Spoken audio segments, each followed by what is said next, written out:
Artificial ഇൻ്റലിജൻസിൻ്റെ കാലമാണ്. എന്തും ഏതും ശ്രദ്ധയോടെ സ്വീകരിക്കേണ്ട കാലം. ഉദാഹരണത്തിന് സോഷ്യൽ മീഡിയയിൽ വ്യാപകമായി പ്രചരിക്കുന്നൊരു വീഡിയോ, അത് ആർട്ടിഫിഷ്യൽ ഇൻ്റലിജൻസിൻ്റെ സഹായത്തോടെ ജനറേറ്റ് ചെയ്ത വീഡിയോ ആയിരിക്കാം. സാധാരണക്കാർക്ക് ഇത് മനസ്സിലാക്കാൻ കഴിഞ്ഞൊന്നും വരില്ല. ഈ രംഗത്തെ വിദഗ്ധർക്ക് മാത്രമേ ഇത് തിരിച്ചറിയാൻ കഴിയൂ. ബുധനാഴ്ചയാണ് ഇസ്രായേലിൽ കാട്ടുതീ പടർന്നു പിടിക്കാൻ തുടങ്ങിയത്. ജെറുസലേമിൻ്റെ പ്രാന്തപ്രദേശത്താണ് തീ പടർന്നത്. ജെറുസലേം നഗരത്തിലേക്കും തീ പടർന്നേക്കുമെന്ന ആശങ്ക ഉയർന്നു. ഇസ്രായേൽ പ്രധാനമന്ത്രി ബെഞ്ചമിൻ നെതന്യാഹു തന്നെ നേരിട്ട് മുന്നറിയിപ്പ് നൽകി. വരണ്ട കാലാവസ്ഥയും കനത്ത കാറ്റും കാട്ടുതീയുടെ വേഗം കൂട്ടി.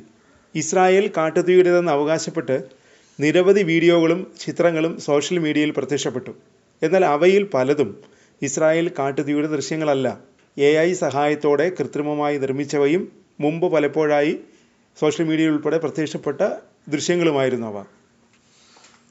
ഇത് സംബന്ധിച്ചൊരു ഫാക്ട് ചെക്ക് നടത്തിയത് ജർമ്മൻ മാധ്യമമായ DW ആണ്.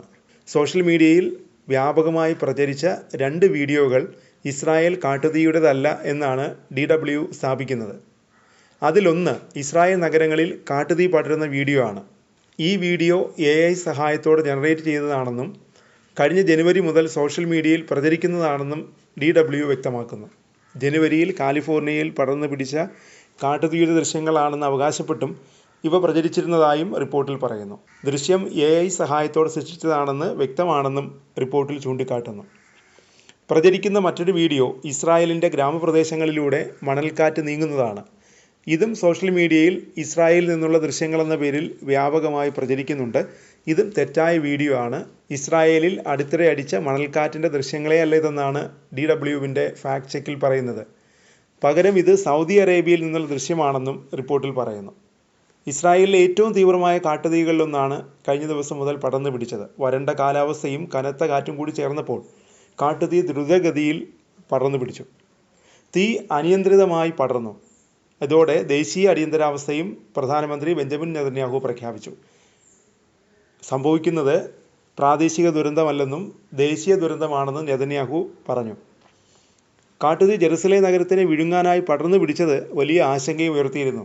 ഇതോടെ ജെറുസലേമിലും ജാഗ്രതാ നിർദ്ദേശവും നൽകി. ജെറുസലേമിൻ്റെ പ്രാന്തപ്രദേശങ്ങളെ കാട്ടുതീ വിഴുങ്ങുകയും ചെയ്തു. ബുധനാഴ്ചയാണ് ജെറുസലേമിന് പടിഞ്ഞാറുള്ള കുന്നുകളിൽ കാട്ടുതീ പടർന്നത്. മെലിസ സിയോണിനടുത്തുള്ള എസ്താവോൾ വനത്തിൽ നിന്ന് ആരംഭിച്ച കാട്ടുതീ പ്രതികൂല കാലാവസ്ഥ കൂടിയായപ്പോൾ വേഗത്തിൽ തന്നെ പടർന്നു പിടിച്ചു.